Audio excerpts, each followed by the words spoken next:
Hey you guys, welcome back to my channel. In today's video, I'm sharing quite a few different healthy dinner ideas. So these are gonna be things that I consider pretty healthy, things that my family will eat. I can't say they are perfectly healthy and everyone has a different idea, but I consider these to be pretty healthy meals that all of my family will really like. So I hope you enjoy today's video and let's go ahead and get into it.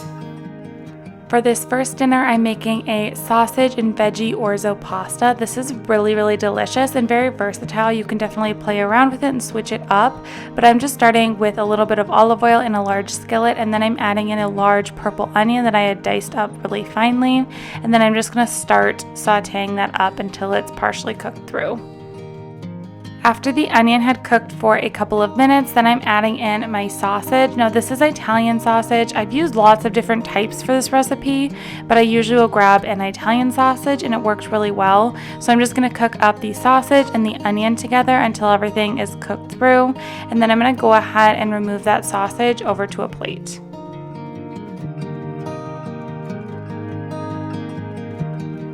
After that sausage is removed from the pan, I'm just adding in another drizzle of olive oil, and then I'm adding in my veggies. So here is 2 zucchini that I had thinly diced up, and then I'm also adding in some red bell pepper. Now you can really play around with veggies here, but this is my personal favorite combination. I'm just adding the zucchini and the peppers, giving them a little bit of salt and pepper on there. You can add whatever other seasonings that you like, but I like to keep it pretty simple at this point. I will add some more seasoning later on. And then in my other pot here, I'm just adding some salt and getting my orzo boiling. This is about half a box of orzo that I'm using. So that's boiling. I'm getting all those veggies cooked up. I'm adding a little bit of garlic in there. And then I'm also adding in a couple handfuls of these grape tomatoes. This kind of gives it a little bit more of like a saucy flavor, I guess you could say. And then some more salt and pepper. I'm also going to add a little bit of paprika on there, which I love. I'm adding that sausage back in there, and I'm going to give all of this a good mix together until everything is nice and warmed up. After my orzo has completely cooked through, I am going to reserve a little bit of this pasta water and just set that aside to add into the pasta later on. So I drained off my orzo and then I just added it right into the pan. Now you're going to want to season this with quite a bit of paprika, salt, pepper. You can add garlic powder in there if you want to. And then I also like to add a splash of lemon juice. And then you're just going to add in a little bit of that pasta water as well. Give it a good mix together. You're going to want to taste this, see if it needs more seasoning. Adjust the seasonings, add some more. It's really delicious, and my kids love this one as well. For this next dinner, I am making just some salmon in the oven with some roasted sweet potatoes and regular potatoes. This is super easy, one of those dinners that you can just like throw it in the oven and walk away, which is very nice. You can also prep it ahead of time if you need to, but I'm just starting off by dicing up some sweet potatoes. I was gonna do just sweet potatoes, and then the second sweet potato ended up being bad, so I decided to mix the sweet potatoes with just some regular potatoes that I already had on hand. So I'm just getting all of those diced up quickly, and then I'm going to add in some seasonings.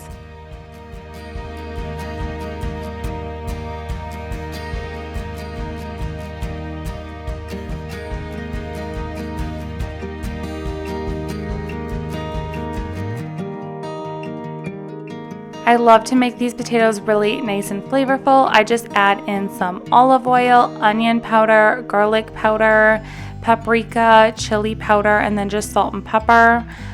Add as much as you want. You can do a little bit more or a little bit less, and then don't do too much salt. You can always add more salt at the end after you taste them when they're fully cooked. That's what I typically will do. I'll just add a little bit in the beginning, and then I'm just tossing all of those together.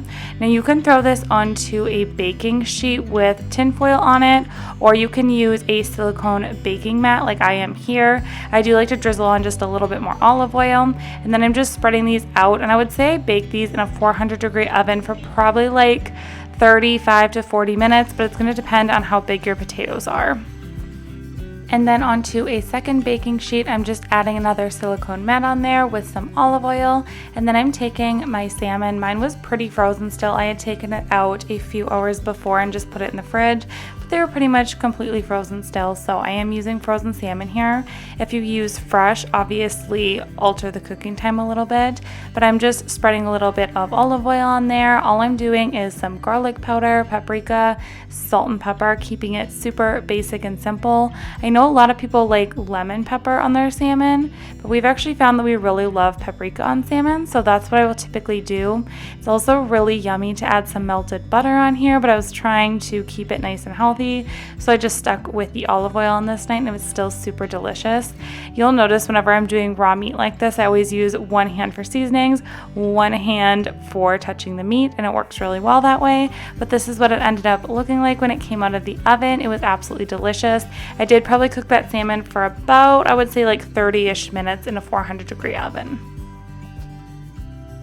On this next night, we had some chicken noodle soup because my son was not feeling well at all. So I'm actually just starting off by pressure cooking some chicken. These were 2 frozen chicken breasts. This is the only thing that I'm actually going to be pressure cooking. Otherwise, you can just totally make the soup on your stovetop if you want to.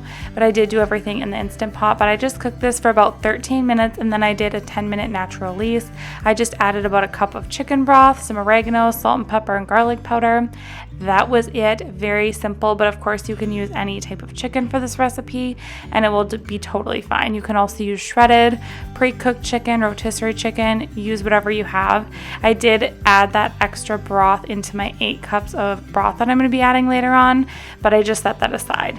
And then here into just a saucepan or a skillet, here I'm using the Instant Pot. I'm just adding in a couple tablespoons of olive oil and then probably about 4 carrots and then 1 large onion. And I'm going to saute this for probably like 6-ish minutes just until it starts to soften.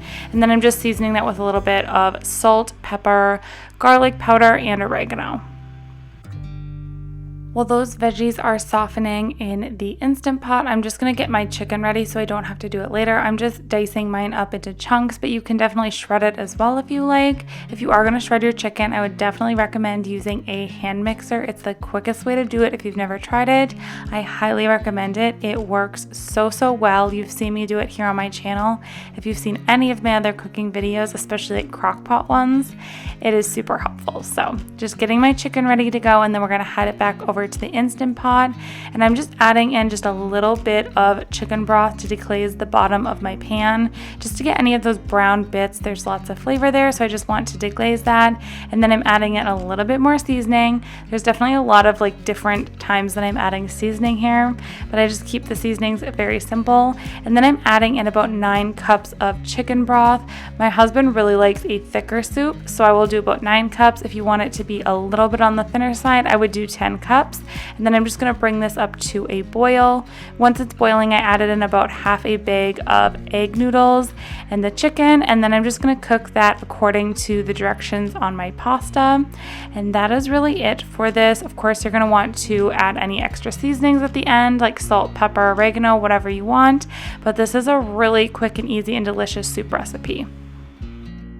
For this next one, I'm making a veggie rigatoni, and yes, I know that there is more than one pasta dish in this video. These were not made on consecutive nights. No, we do not eat pasta every day. But anyway, I'm just starting off with a pound of lean ground beef, and then I'm adding in about 1 large white onion, and then I'm also adding in some bell peppers. There was just a mishmash of what was in my fridge. I think I had every color in there, and I'm just gonna cook all of this together until the veggies are softened.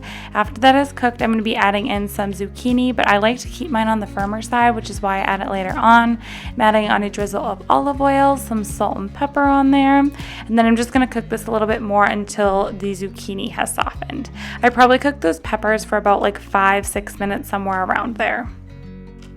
For the sauce, I'm using the Rao's marinara sauce. This is the Costco one, so I think it was like 28 or 32 ounces if I remember right. It is a larger jar of it. Add a little bit of water in there just to get the last little bit of sauce out. Stir it around, give it a good mix. You can add seasonings here if you want, but I don't think I really did on this night. I kept it pretty bland, I guess you could say. And then I just cooked up some rigatoni pasta. I added that in. And that was pretty much it. We kept it really simple on this night. Served it with a little slice of bread. Normally I would have a veggie too, but just being real, it was a really long day and this is what I felt like making.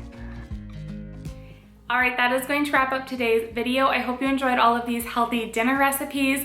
If you did, don't forget to give it a thumbs up, hit that subscribe button, and I will see you in my next video. Thanks so much for watching. Bye.